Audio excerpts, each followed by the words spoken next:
self-help, you have this really sagacious facility for counsel that's aimed broadly, but also very specifically this particular lens on young men and this concern that you have for the next generation. And that we have a demonstrable problem with males in the next generation, the culture of men, the evolution of men, the growth of men, who they are, where and how they are being guided or not being guided, and how they're being distracted or led astray in a way that's really interfering with their growth and their potential, and in turn, like the growth of a healthy society. Yeah, look, this is something that I'm passionate about. I think the data is overwhelming.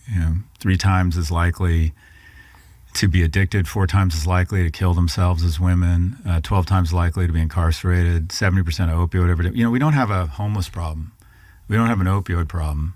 We don't have an incarceration problem. We have a male suicide, homeless, and incarceration problem. And if any other special interest group were committing suicide at 4 times the rate of the control group, we would talk about it in different terms.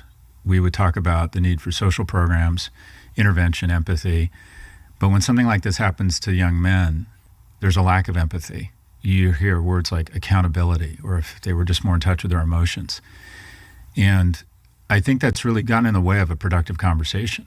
And because there hasn't been a productive conversation and people out there feel and see what's going on, some voices have entered into that void that are sort of unproductive voices. And sometimes that kind of this pro-man rhetoric oftentimes is just simply veiled misogyny or a lack of empathy, or kind of what I'll call the manosphere. It starts off fine. It's be action-oriented, be fit, take control.